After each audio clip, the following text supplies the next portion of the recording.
Hey, so it's officially 7 p.m. and I know that we still have some people joining, but I would like to formally welcome everybody to this program, which we're very excited to be hosting, Involuntary Americans, the Scottish prisoner of 1650 to 51 with Carol Gardner.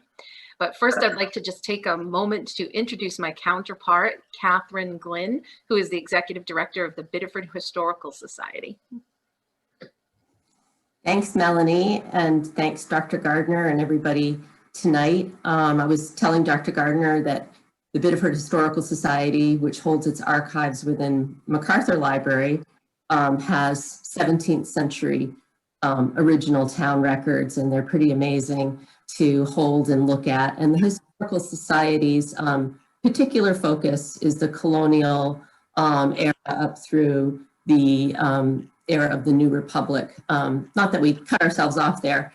So I'll be listening to this information about the Scottish prisoners and the involvement in Biddeford with an eye toward taking another look at our original records. So thank you, Melanie, for inviting me to jump in on this.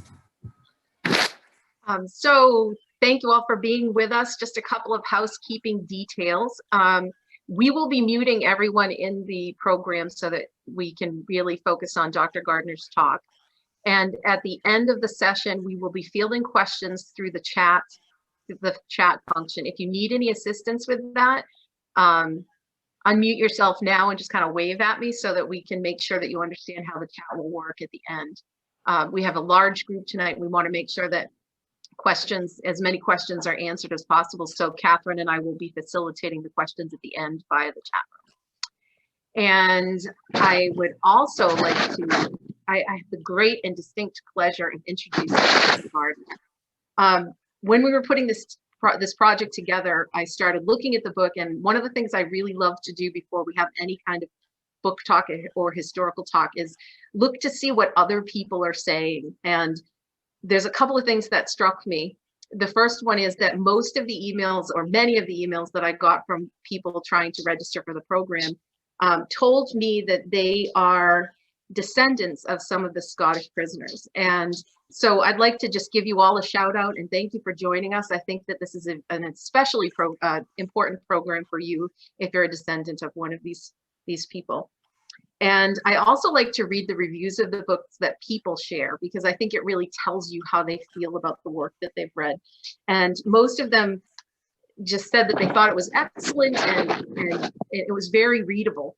But the one that struck me the most was Carol Gardner did an amazing job researching and presenting her work in this book. And I felt that I personally knew my 9th great grandfather. So thank you, Carol, for providing me with that experience. So I think that's just a very special thought, and I thank you all for sharing your thoughts online. Carol Gardner has more than 30 years of experience as a writer, journalist, and communicator. She earned her PhD in English from the Johns Hopkins University, taught at Johns Hopkins, Wake Forest, and Florida State Universities, and has published both fiction and nonfiction pieces in a wide variety of periodicals, including the World of Baseball series, Blue Planet Quarterly, Northwest Reviews, Baltimore Review, Potomac Review, the Women's Review of Books, the Portland Press Herald, and the Washington Post. She is a past winner of the Maryland Individual Artists Award. She lives in Ulna, Maine. And we are very grateful to have her here this evening. So thank you, Carol. And without further ado, I turn it over to you. Thanks so much, Melanie. I want to thank Melanie. I want to thank the McArthur Public Library for inviting me. And thanks to Catherine Glynn and the Biddeford Historical Society too. As I said, I've used their materials in my work. So let's jump in. Tonight, we're going to talk about a period of time that's even more turbulent than the ones we're living through now, if you can imagine that, okay? We're going to talk about a group of Scots who came to New England by force. And these are the Scottish prisoners of 1650 and 51. So I don't know all of their stories. There's a lot of them. There's 422 individuals that we're talking about. But my book, The Involuntary American, A Scottish Prisoner's Journey to the New World, discusses what life was like for a few of them. And in researching their lives, I gained a whole new perspective on early Maine and early New England society. So that's what I'd like to share with you tonight. I think we're all familiar with New England's founding narrative. So we probably were taught in school that pilgrims were chased out of England because of the way they worshiped, right? And they eventually made it here to New England and they found religious freedom and everything was happy, right? So the story I'm going to tell you tonight is a little bit different from that one. And in fact, in some ways, it's the inverse of that story, okay? So let's start with the big picture. And I want you to look at this image. And this is how I'd like you to imagine the ports of the Atlantic Basin of the 1600s and 1700s, with ships and people and goods being constantly transported back and forth between Europe, the Americas, and Africa. Okay, so this is really the zenith of what we call the first global age. Okay, we talk about living in a global age now, but this is the beginning, right? This is the beginning of the modern times. And the reason we say that is because there was so much communication. There was so much trade, so much immigration, so much, going on among the continents, and people were moving around. So it really was a kind of an impressive change in society, right? Now, in 1650, 150 Scottish prisoners from the Battle of Dunbar arrived in Boston at the docks, okay? And about a year later, 272 additional Scottish prisoners from the Battle of Worcester arrived in Boston, okay? Most of these men were sold for 20 to 30 pounds each, but 62 of them immediately became property of an iron foundry there in Massachusetts, and we'll talk about that in a minute. But you might wonder, well, what were the battles of Dunbar and the Battle of Worcester? Well, they're sometimes called, so they were major conflicts, they were major battles in what's called the Wars of the Three Kingdoms. And the three kingdoms are England, Scotland, and Ireland. Sometimes people have referred to these battles as being part of the English Civil Wars, but as you can see, it wasn't just English people that were involved, okay? So we have the three kingdoms and they're under a single ruler, Charles I. Yet Ireland was mostly Catholic. Scotland was Presbyterian, with some Catholics in the Highlands perhaps. And in England, there were Anglicans and Puritans who were struggling against each other to see who was going to end up having the most power, right? So Charles was not a very popular king at all. Almost none of these groups, except the Anglicans, liked Charles. They didn't get along with him. They didn't listen to him. Parliament and the Scots had fought against him at one point. So he said, well, nobody's listening to me. What do I do? He says, I have an idea. I'll make everybody worship the way I worship. So he was an Anglican. So he said, well, I'll make everybody worship the way I worship. And of course, that just made everybody mad except the Anglicans. So in 1649, Oliver Cromwell, who was a Puritan military leader, an English Puritan military leader, and a very powerful member of Parliament, managed to have King Charles I beheaded. And Cromwell seized control of government, okay? So the Scots were very upset at this, okay? They didn't like Charles any better than anybody else did, right? But they had fought alongside Cromwell against Charles, and here, Cromwell sort of goes behind their back, beheads the king, and then says, I'm your ruler. And the Scots said, oh, no, you're not. Okay, we're not going for that. So, so the Scots mustered large armies to fight Cromwell and to try and reinstall the king's son, Charles II, and Presbyterianism as the predominant religion in Scotland and England. Okay, so to make a long story short, Cromwell won both of these battles, both the battles of Dunbar and Worcester. And he captured huge numbers of Scots at each battle, as many as 10,000 each time. So he has 20,000 young strapping Scotsmen on his hands. What's he going to do with them? So he's afraid if he sets them free or sends them home, they're just going to rise up against his army again. So he didn't. He instead has them shipped away, and he has them shipped away as laborers, okay? Some went to England. They were draining the fens and things like that. Some went to France, some to Barbados, and some came right here to New England. Those sent to America were either sold or conveyed as property. So when you think about it, this is really a case of individuals being sent to New England against their wills, largely because of religion. So that's why I say it's kind of the inverse of what we've been taught. So you might think that shipping 2 boatloads of prisoners to New England to be sold at Boston was a fairly rare occurrence, but it wasn't.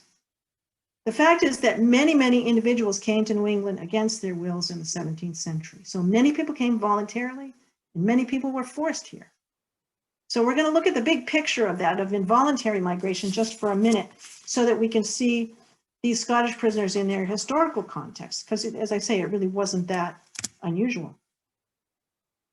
So early in the century, the Council for New England, which is an advisory council to the king, urged the king to order magistrates across England to send, quote, the poorer sort of people to New England. Okay. Now, this does not mean that they rounded them up against their wills, that they enticed them with free meals and free nights in local hotels, right? It means that they grabbed them and they threw them in the holds of ships and they shipped them abroad as laborers, whether they wanted to come or not, okay?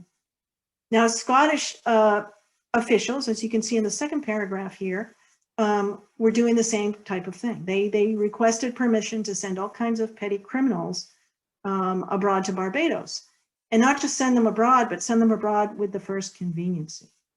Okay. What's particularly interesting here, I think, is one of the rationales. And if you look at the end of the sort of the first paragraph that I give you there, this is the reasoning why they're rounding up these people and sending them abroad. It will thereby disburden the Commonwealth of a multitude of poor that are likely daily to increase to the infinite trouble and prejudice of the public state. Okay, so the thought there is, just send us all your poor, because all they're going to do is ruin society if you don't ship them away. Okay. Now, what's particularly sad is that children were part of this trend. Okay, so in his journal, John Winthrop, who's the founder and the governor of the Massachusetts Bay Colony, writes here about 20 unaccompanied children arriving in Massachusetts with, as he says, many more to come after. Okay, so as you can imagine, these children were mostly orphans or children from indigent families, and they too became laborers in New England, right?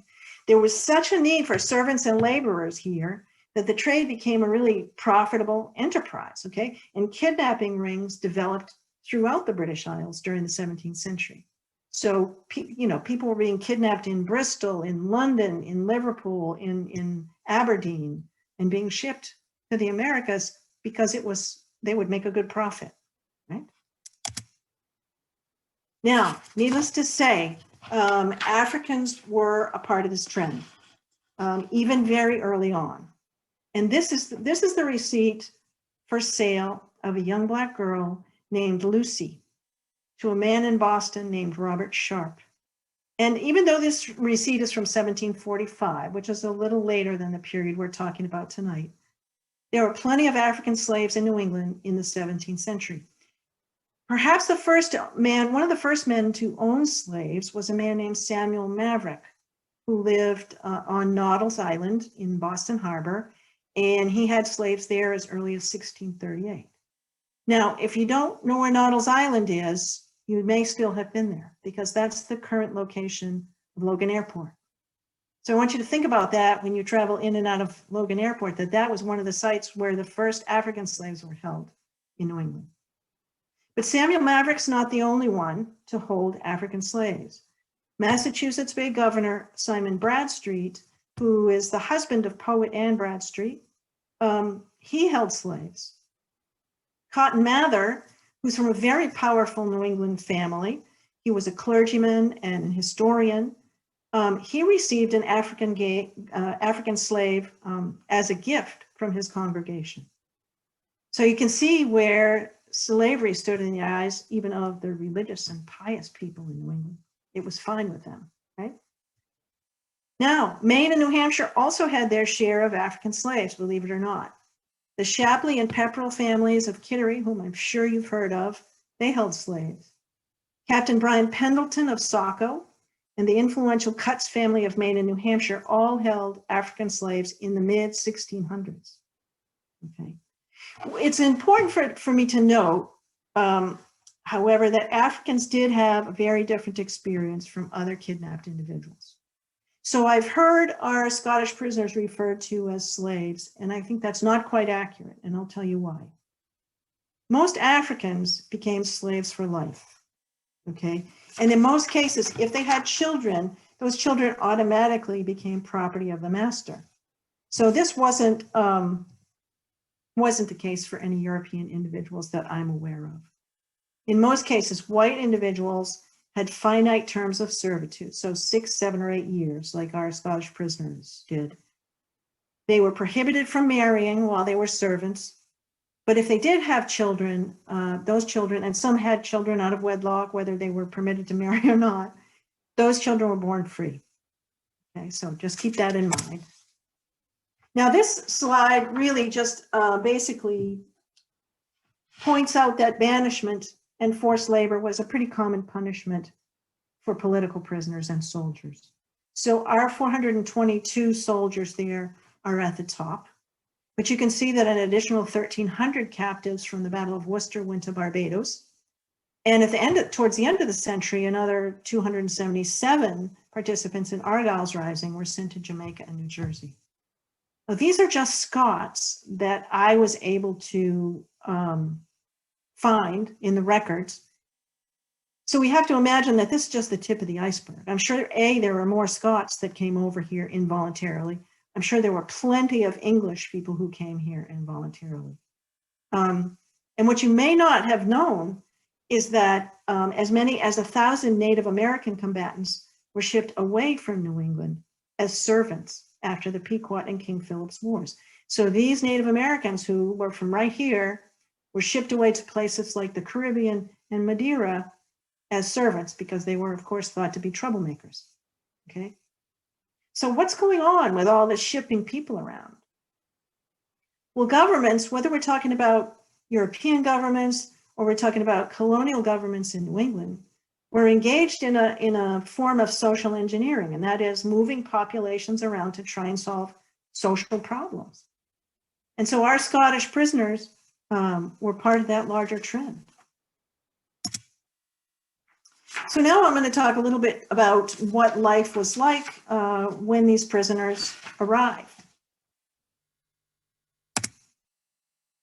So I mentioned that some became the property of some ironworks, some foundries at Saugus and Braintree, Massachusetts.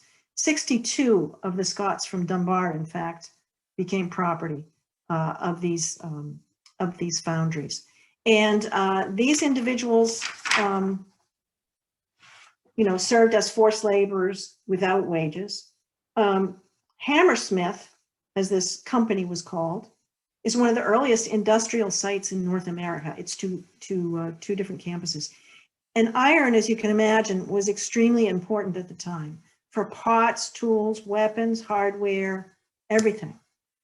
And before Hammersmith was established in the 1640s, so just like 10 years before these men arrived, all those items had to be imported from Europe, which meant they were extremely expensive. Okay. So, and the industrialists they were capitalists who were starting these foundries, they were so thrilled to have these laborers because, as I said, there was a tremendous shortage of labor in New England at the time. Now, this image here is actually the Saugus Ironworks National Historic Site, and it's a reconstructed replica of the original campus on the Saugus River, where most of these 62 Scots ended up. And it would have been winter when they arrived, which is why I gave you this picture. And they would have been put to work right away, felling large numbers of trees, cutting and curing the wood to make charcoal for the ironworks furnaces.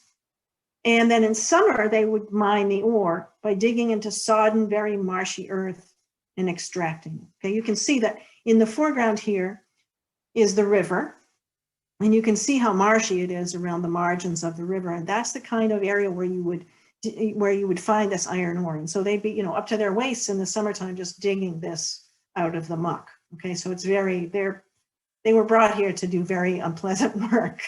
Okay. They did receive meals, clothing, and shelter, and I've given you a little bit of an indication what was ordered for them here on the left-hand side of the slide. Actually, the ironworks papers still exist, so you can go and examine them, and it's pretty fascinating. The Scots also received rudimentary clothing and housing, okay? They lived together, we know this, they lived together 2 to a bed in large bunkhouses, which I suspect they built themselves.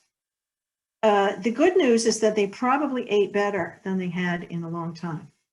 So as prisoners of war, they'd been kept without food for some time. First, before the Battle of Dunbar, we know that they fasted for 2 or 3 days. That's how they got themselves supposedly ready for war, ready for battle. Okay. They were then captured, and they were marched from Dunbar in England to Durham in, from Dunbar in Scotland to Durham in England. And that's a distance of about 100 miles. Over the course of that march, they were given no food and no water. So they're, 4 or 5 days, right, without anything. They're on the ground, drinking from puddles or doing whatever they can do. Many are dying of malnutrition, dysentery. It's a very, very difficult time. And what's also important, they continued to die once they got to Durham Cathedral. And that's where they were kept for a little while as prisoners. And it's also important to point out that as children, they'd been raised during very, very tough times, okay? During some of the worst famines and droughts in the country's history. So this period of time from, say, the end of the 16th century to the halfway through the 17th century was sort of the apex of what's called the Little Ice Age. And it was a period of just very extreme weather, which caused these droughts and crop failures. And so when they excavated the bones of some of the soldiers that were buried at Durham Cathedral just recently in 2013, they found evidence of malnutrition throughout the bones that they excavated, scurvy and all sorts of nutritional deficiency diseases written in their bones. So they had a tough time, both as children and as soldiers. The good news, as I said, is that here in New England, they probably ate better than they did in a long time. And there's no indication that they were used particularly cruelly at the ironworks. But we have to remember they had been forced into exile 3,000 miles away from their homes, away from their families, and they'd had no say in the matter, okay? And they were considered property of the company. Now we're getting a little closer to home here in the Piscataqua region, because quite a few of the Scots were sold to sawmills in this area. And when I say Piscataqua, you all know of the Piscataqua as the boundary between Maine and New Hampshire. But I want you to see it as something different in 17th century terms. Not only is it, if you look at it here with all of its tributaries, that's a system of highways. And that's how people got around, okay? It was not so much a border, as I say, as a series of ways for people to communicate with one another. But it's also important to note that Piscataqua is thought of as a region. So it's the area on both sides of the river, the settlement on both sides of the river. Just as Saco once comprised the area on both sides of that river, which includes Biddeford, right? So back in the day, and even the river that I live on, the Sheepscot River, now has 2 towns on either side. It used to be one town, really, one area called Sheepscot. Now, at Squamscott or Exeter, New Hampshire, we know that 7 to 8 Scottish prisoners were purchased by a man named Nicholas Lisson for his sawmill. And Lisson's interesting because he's also a Scot and a Presbyterian. And we believe he emigrated to New England around 1637 voluntarily. So he buys 7 to 8 Scots. And it's interesting because he had 3 daughters.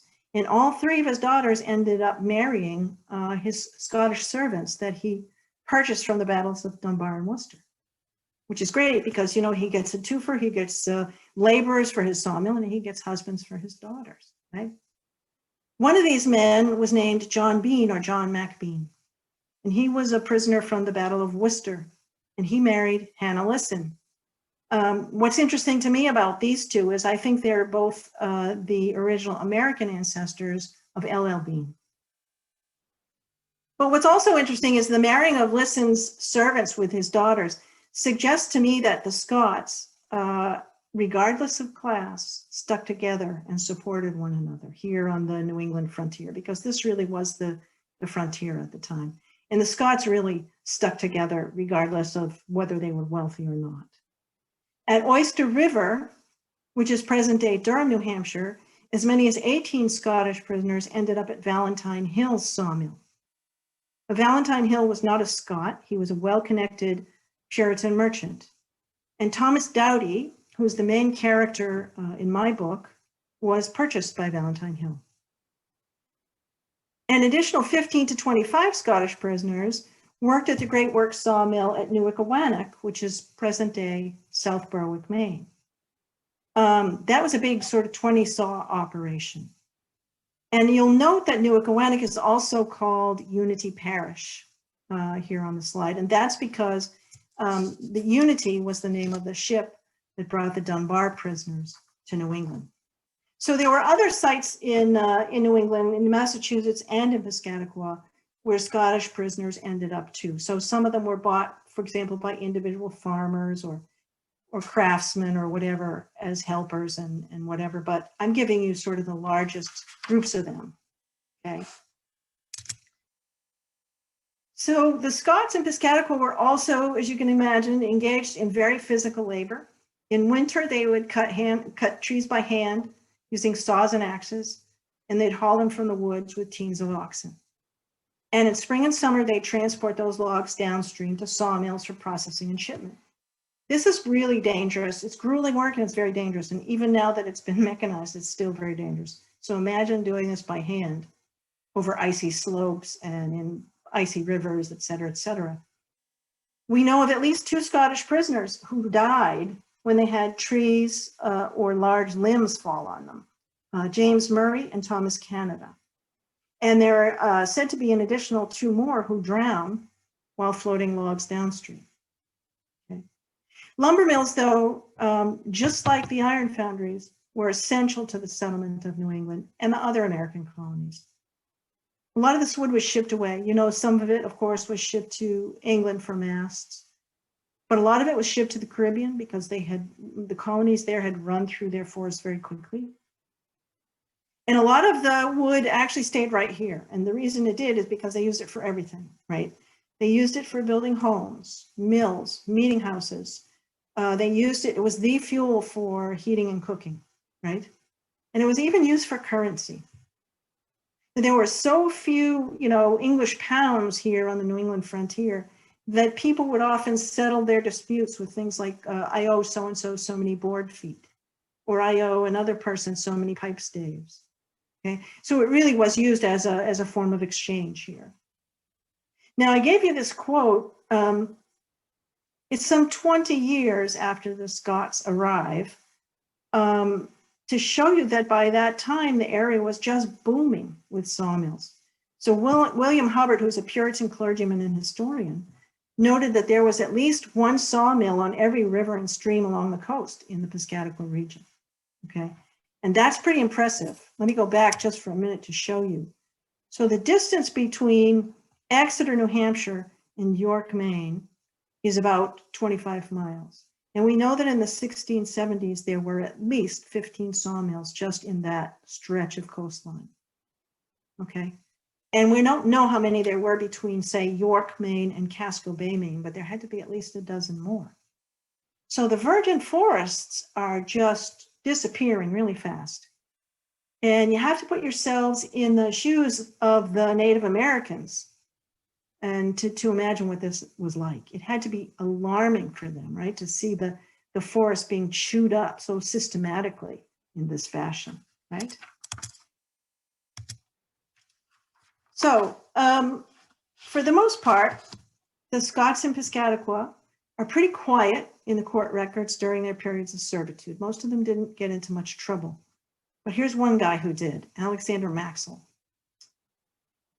So he was Maxwell, or Maxwell, he's also known as. He was a Dunbar prisoner of war, and he had a disagreement with his master at the Great Works sawmill. And so you can see he was publicly whipped. He was given 30 lashes on the bare skin. He was thrown in jail, and he was forced to compensate his master for time away from work and his board, whatever he ate while he was in jail.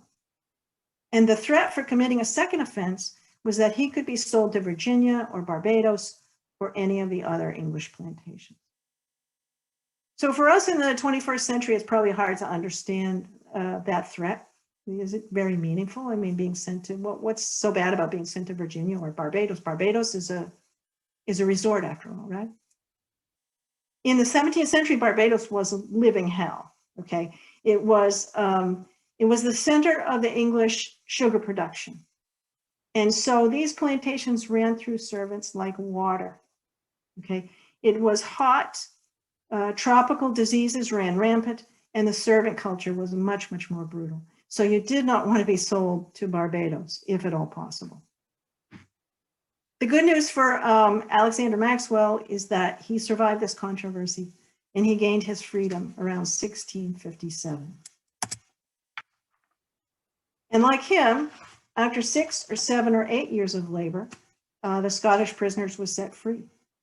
So what did they do? Well, I think what's most interesting to me is that we don't know of a single one of the 422 who returned home.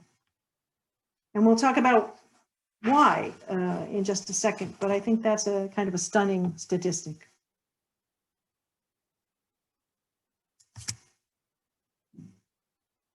In Boston, in January of 1657, 28 Scots, including several of our former prisoners of war, founded this organization, the Scots Charitable Society. And it was founded just as they were emerging from their terms of servitude. And so they didn't have families nearby. They didn't have other community supports, and they feared for their welfare, frankly. So they got together and they said, okay, let's get together. We'll make small regular payments, just a pence here and there, a couple of pence every month, into a kitty. And then as a group, we'll decide who needs it the most. And what's interesting is that the records for this organization still exist, and you can see what they gave money to. And money was very often given for burial fees for indigent Scots, for Scots who couldn't afford to bury themselves. It was also given to their widows, because of course, if you lived in 17th century New England and you were a widow, you had a very, very tough time. So what's amazing about this organization is that it still exists. And it's the oldest ongoing charitable organization in North America. So I just wanted to tell you about that because these prisoners, it indicates that they left behind more than their DNA, they left behind their institutions as well. So if we continue just a minute on this notion of freedom and what did they do after they became free, I've given you a quote here from the Massachusetts Body of Liberties. And this we have to think of as a kind of constitution for the Massachusetts Bay Colony. And it dictated that servants, upon finishing their terms of servitude, shall not be sent away empty.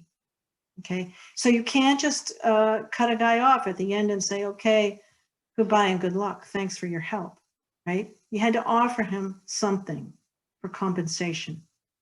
So many Scottish prisoners received land grants.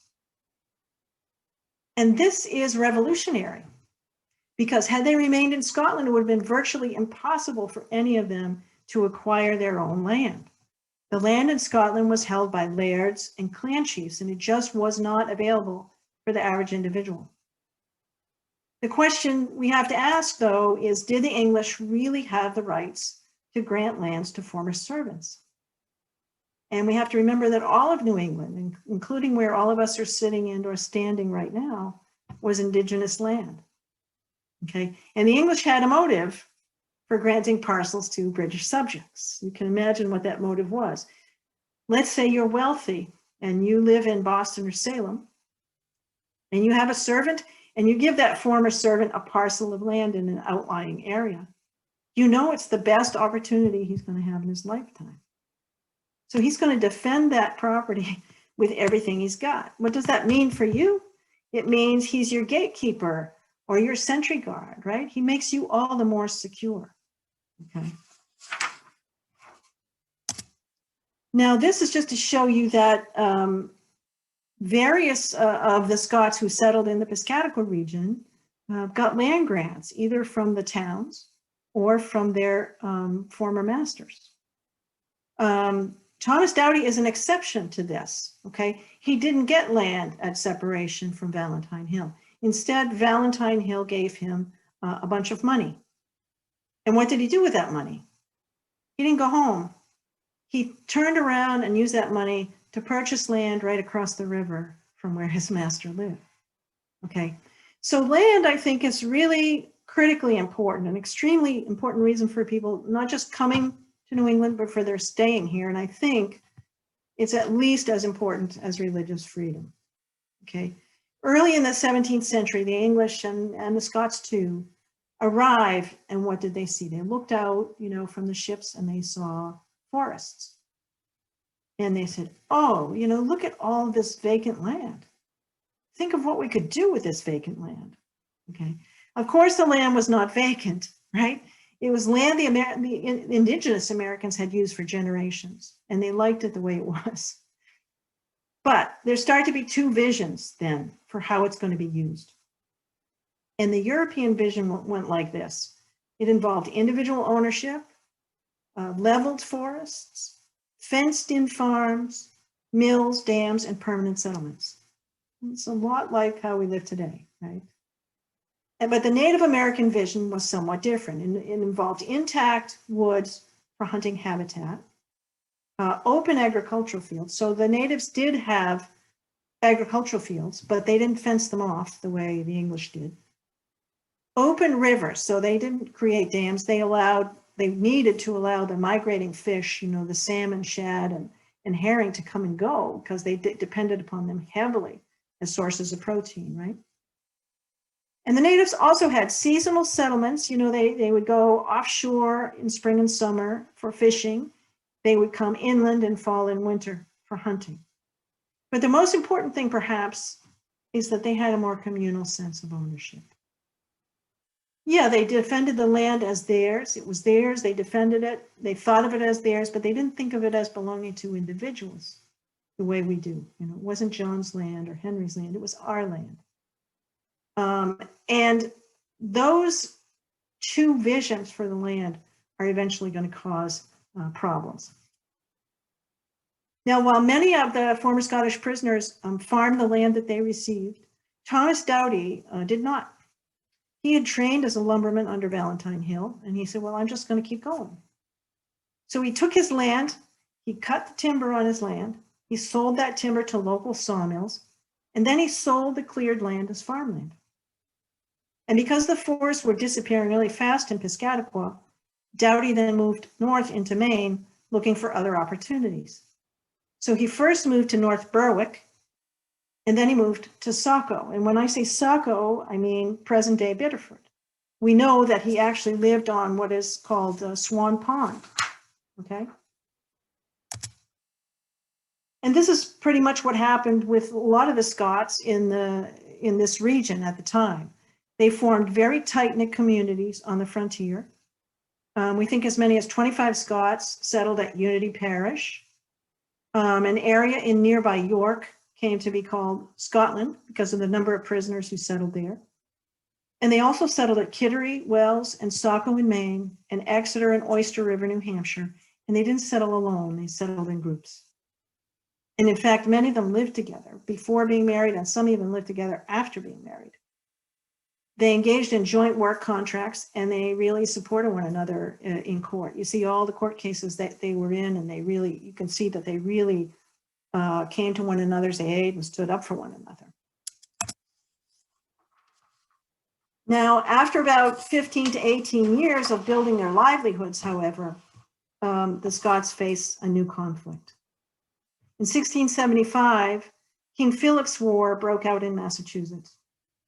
On one side of the conflict were the Wampanoags, the native peoples that live in and around Cape Cod area.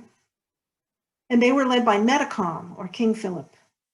And they had various allies, the Nipmucks, the Pocumtucks, the Narragansetts. On the other side were the English and their allies. And they too had native allies, including the Mohegan, Pequot, Massachusetts, and Nauset peoples. Now, in large part, the issue behind the conflict was land.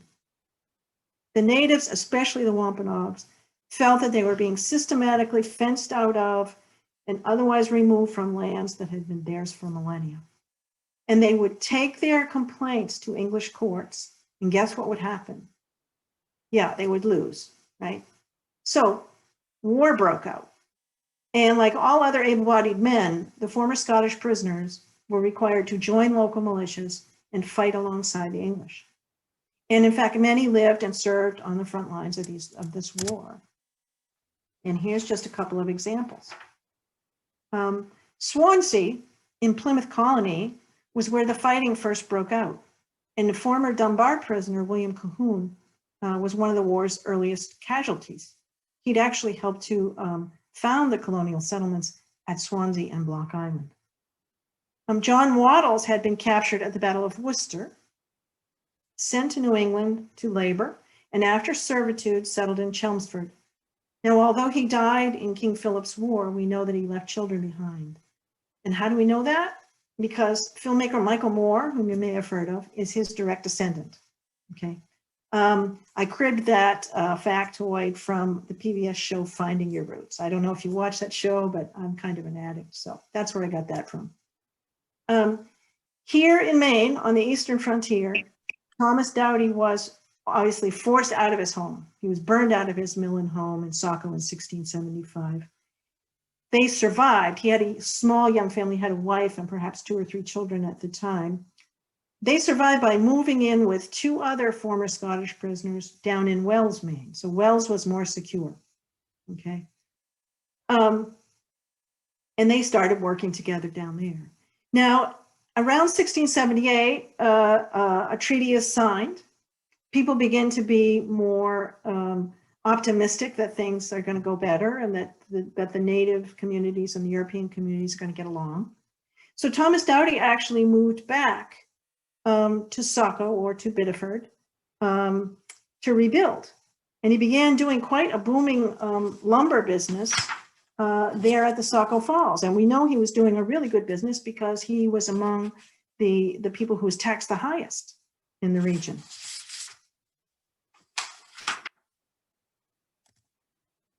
However, a decade or so after the end of King Philip's War, ethnic violence broke out again.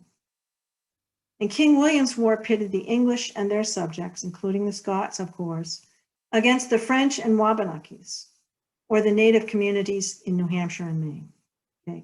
And you can see from this map, the orange area is where most of the Wabanaki French raids occurred. So you can see that Wells, that Biddeford and Saco were right in the hot seat, okay? And so were most of the Scottish prisoners who ended up settling in the Piscataqua region. In 1690, for example, Fort Loyal, which you see on the map, that was Portland. That was destroyed and all the English settlers in the area were taken out and shot, okay? I'm not trying to say that the only atrocities were done on one side. The English certainly gave as good as they got. But in this case, they really were forced out of down south to southern Maine. English settlements north of Wells remained without English settlers for 3 decades. So they really were pushed out. And in fact, Wells is the only town not seized or evacuated during the French and Indian Wars between 1675 and 1730.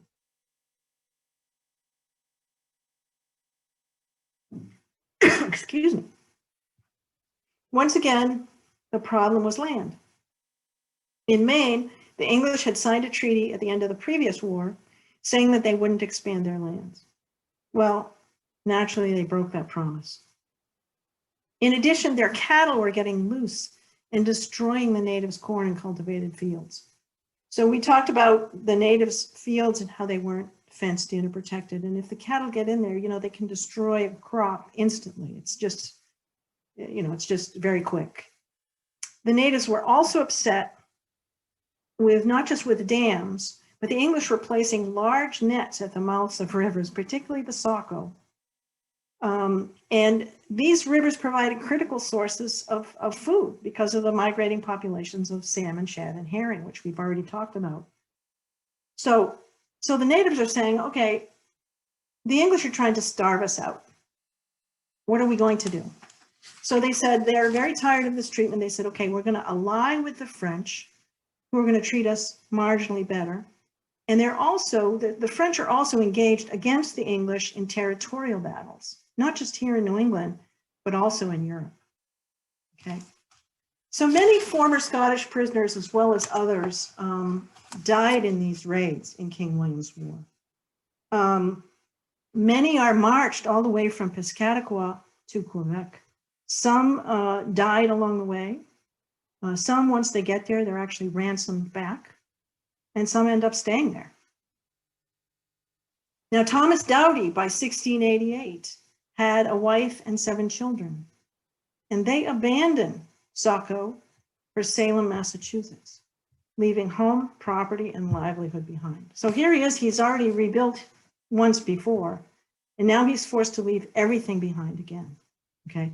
And it's important to note that this is perhaps the fourth, at least the fourth war that he and his comrades have experienced in their lifetimes, okay? So he flees to Salem, Massachusetts, and he's not the only one. There are scores of refugees pouring in from the eastern frontier into Salem. And if you've read at all about Salem history, you'll know that those refugees streaming in and their constant dire reports of violence on the eastern frontier were key events that helped to precipitate the Salem witch crisis of 1692. So here again, at age 58, Thomas Doughty becomes a refugee and he's forced to start life over. So what I found so fascinating about his story was that he was forced, you know, here's a guy who's born in 1630 in Scotland in very humble circumstances, right? He's illiterate, okay? And you would think that a person born in such humble circumstances would probably end up living out his life within a dozen miles of his home, right? That's not the case for Thomas Doughty. You know, war forced him to emigrate to America 3,000 miles away. And once he arrived here, war forced him to abandon his home and his livelihood 2 more times. And economic concerns compelled him to move another 5 times. So I'm not going to tell you what happened to Thomas Doughty after he moved to Salem, because that would be a disincentive for you to purchase my book, okay? So I want you to just read it for yourself. But what I've tried to do is give you a flavor of the culture in which these Scottish prisoners lived and the obstacles that they were up against, which were pretty remarkable.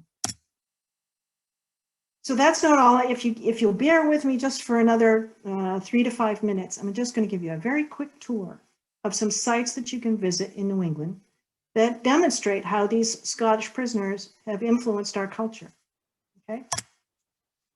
This is one we've already talked about. As you know, more than 60 Scottish prisoners from the Battle of Dunbar were employed here at the Saugus Ironworks, which is now a National Historic Site.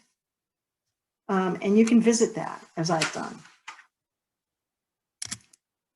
If you ever find yourself in Cambridge, Massachusetts, I recommend you take a walk in the Mount Auburn Cemetery. Not only is it beautiful with all kinds of mature trees, but you'll come across this fence. And if those of you, if you can see, you look at it, you can see that it says Scots Charitable Society, Boston. And then it says instituted AD 1657. Okay. Remember we talked about how the society provided for the burial of indigent Scots? Well, inside this fence are said to be buried 220 individuals without headstones or other markers.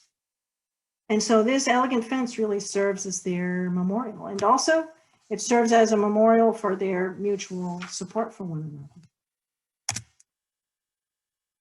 So this is an operating inn in Durham, New Hampshire, and you can go there and stay, or you can have a meal. I've done both. The original structure on this site was built as early as 1651, likely by Scottish prisoners from Dunbar, including Thomas Doughty, as a home for their master, Valentine Hill. So this inn sits above the Oyster River, where Hill and his Scots built one of the earliest sawmills in New Hampshire. This is one of the oldest houses in Maine. Maybe some of you have driven by this house. It was built around 1707 and used as a garrison during the French and Indian Wars. So the first European, as far as we know, to own this land was Alexander Maxwell.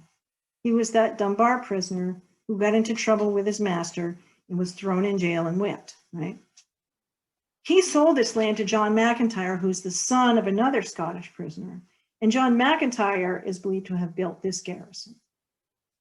And because of it, and because so many Scots settled in this part of York, the neighborhood became known as Scotland. And again, that just shows that they were a very clannish group. They stayed right together and were very tight. Thomas Doughty, again, he's the central figure in my book. He built the original dam on the Great Works River in North Berwick. In fact, North Berwick itself was once known as Doughty Falls. And that name, Doughty, throughout Casco Bay, Maine, is extremely common in the islands and even inland a ways. And I suspect that the vast majority of people with that name are direct descendants of Dunbar Scot, Thomas Doughty. It's interesting because many of his descendants are also settled in Massachusetts in the Salem area. And they spell the name D-O-U-T-Y. And I think that the two branches of the family pretty much don't know much about each other. So that's kind of interesting. That's all I have for you. But if you want further information, there's a couple of books here you can purchase. I particularly recommend the second one, very fascinating. But actually the first one is really, really good too. It's an archaeological investigation of the soldiers that were buried at Durham Cathedral. And it also talks probably in more detail about the Scottish prisoners at large than my book does. So happy reading. Thank you for your patience. And I'd be so happy to answer any questions that you might have at this point. Thank you, Dr. Gardner. I'm going to do a clapping for everybody. Thank you. Out there. Thank you so much. Sure. I think Melanie and I are going to tag team any questions. And if people hover over the bottom of their screen and see the chat icon, you can enter any questions you have.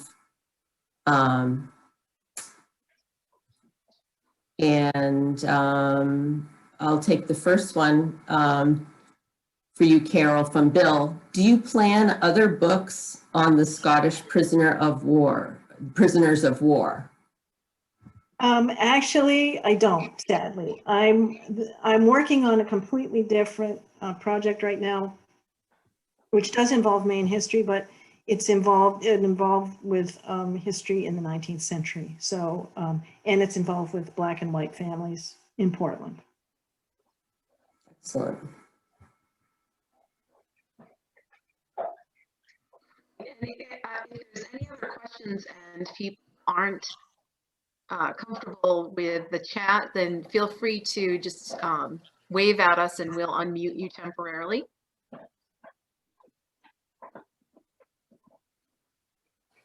Okay, Chase. Thank you. Dr. Gardner, I'm interested in your understanding of how we should think about the ethnic identity of the prisoners as a whole. Obviously, some of them must have been Gaels, some of them must have been Lowlanders. I'm interested, in if you thought about how many of them likely spoke Gaelic and if that shows up whenever they make it to North America, and if that Gaelic identity is responsible for this sense of communalism of land that's somewhat different from the way we would think about that today. Thank you. That's an really interesting question. Thank you for asking that. We do know that they came from all over Scotland.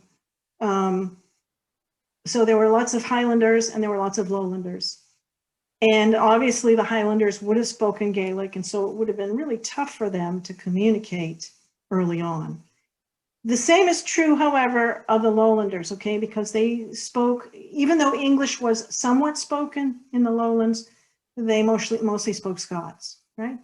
So that's a different language with some similarities to English, but so English was getting started in Scotland at the time, but I'm sure that these guys faced a tough road in trying to communicate when they first arrived here in New England. And they were separated out, obviously, by their difficulty in communicating. So that was kind of something that said, well, the English probably treated them as second-class citizens for a while, at least because of that. Let's see. It could be that, it's hard to say whether it's the Scottish, whether it's the Highland culture that made them stick together so much as simply just feeling that they were countrymen, one another's countrymen. And they had, as you can imagine, a deep resentment of the English. And so they stuck with each other. They trusted each other more than they trusted their English overlords. And really, they were kind of like overlords because the English ran the government, the English, ran everything. The English ran the courts. And so I just think they trusted each other and they felt more comfortable. That's the immigrant story in America, right? That they come in groups. They don't assimilate right away. And so I think that, it's possible that the Highland culture made them even more so, made them even more clannish, right? But it's hard for me to say. I haven't really done an in-depth study of it, but thank you for the question. Very interesting. Thank you. I see a question here from Buzz Sawyer, maybe for some genealogy. He says, I've been trying to find details of my Scottish ancestor, Duncan Stewart, who was indentured to George Hadley in Massachusetts. Is there some secret to finding indenture documents?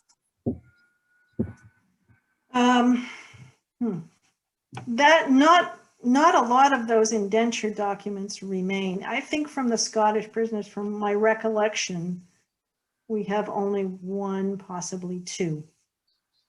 And I've seen them in places like the Essex County, Massachusetts records, court records, and things like that. But I haven't seen much more than just a couple.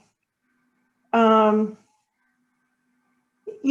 would say one place where I found a lot of information, and I was surprised to find it, was in the land records.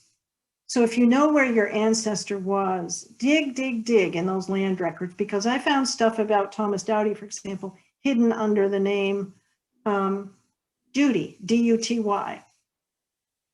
Who would have thought that? That's very, very, it was very tough. But when I found it and I started putting two and two together, I realized, oh, that's really interesting.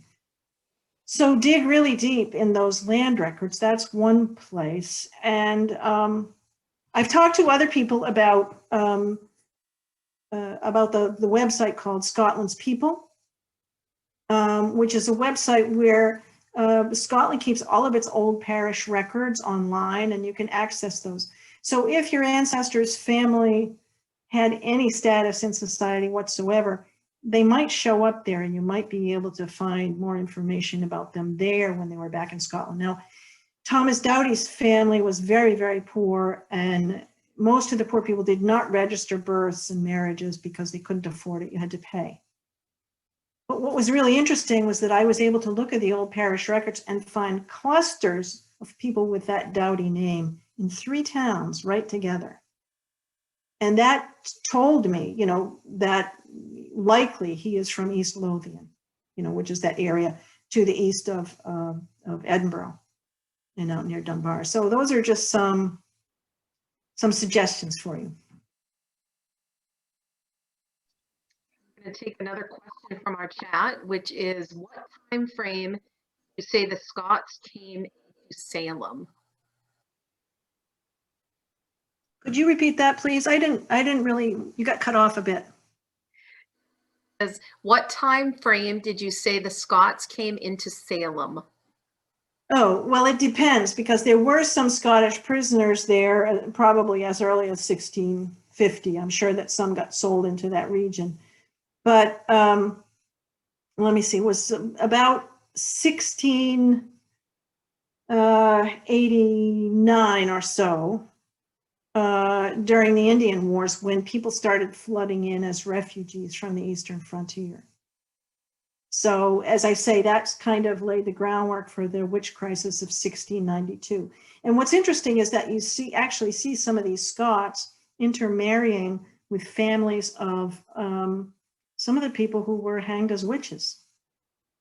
And in fact, Thomas Doughty's oldest son, Joseph, married the granddaughter of Rebecca Nurse. Rebecca Nurse was perhaps the most famous woman hanged as a witch. She obviously was innocent, but she was somebody who people in town really loved her. And it was very shocking that she was one of the people singled out. So We have a hand raised, so I'm going to ask Kurt to unmute temporarily and ask his question. Yeah, thank you. I want to express my appreciation to Dr. Gardner. I found this talk very enlightening. But I did have a question. It seems that most of the prisoners were illiterate and probably didn't know how to spell their names. Have you seen any examples of where the names were perhaps changed? all over the place, all over the place. That's why I said if you go to the land records, boy, you have to do some digging, because Thomas Doughty's name has been spelled, Doughty, Duty, Duthie, Duchty. I mean, I can go on and on and on. And the same with Furbish, for example, is often Ferber, and there's I've seen and John Bean was obviously originally we think John MacBean, and they just dropped off the Mac. So yeah, there's quite a bit of it. I've even seen Doughty's name called Duffy, and I was able to track down one of his long lost sons in Connecticut with the name of Duffy. And so you never know what you're gonna see. And it's not just because they were illiterate, it's also because orthography and spelling, of course, at the time was random. You spelled the things the way you felt like spelling it that day.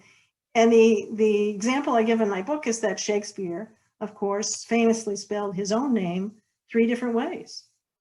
And he was very literate. So I mean, it was just the 17th century. That's the way things were.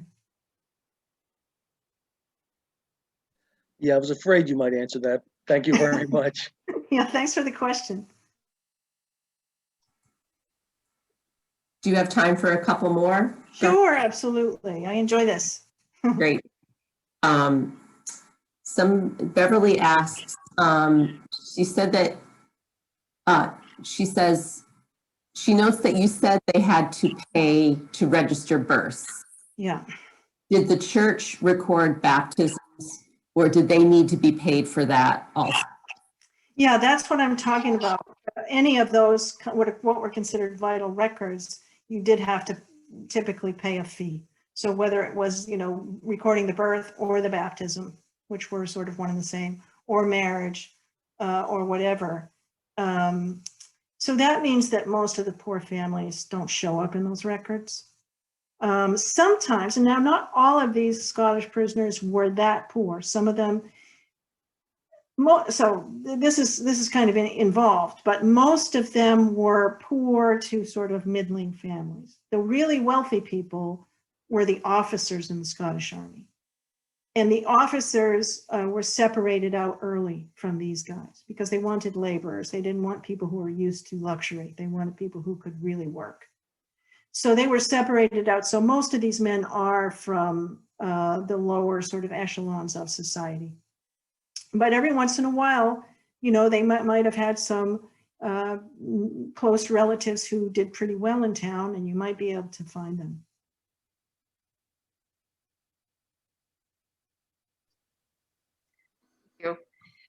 We have a comment from Bill that says Clan Forbes became Furbish likely due to the Scottish accent trying to pronounce his name.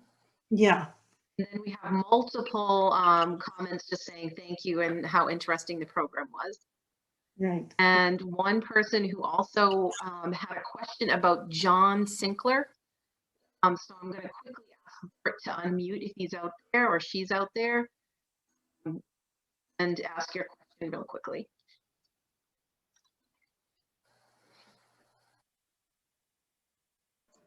Hello.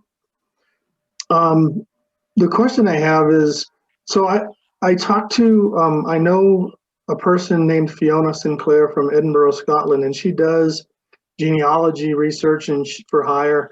But I was talking to her, asking her opinion about John Sinclair, and got her to read the book by Morrison and all that. And she's a very, she needs things proven, like beyond a shadow of a doubt kind of thing. And so like it's her opinion that, you know, she kind of took the opposite opinion or the other side of the coin kind of thing, where she didn't, I don't know if she was aware. Actually, a lot of Scots aren't aware of what went on in Dunbar and Worcester, and they don't even, she didn't even like the term prisoner of war, or, you know, the fact that they were slaves, which, you know, in quotations, I mean, I don't think that's a good term for them either. And you already mentioned that. I think, you know, a lot of people came over as indentured servants, and they weren't necessarily prisoners of war or captured, you know, during battle, obviously.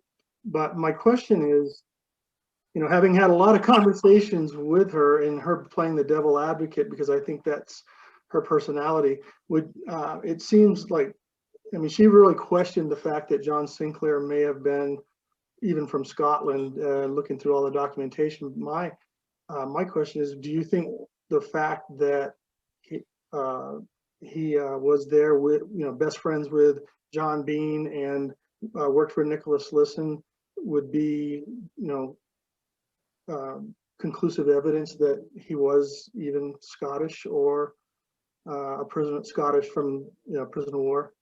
I'm guessing so, but I'll tell you how most of these men were confirmed. This is really interesting.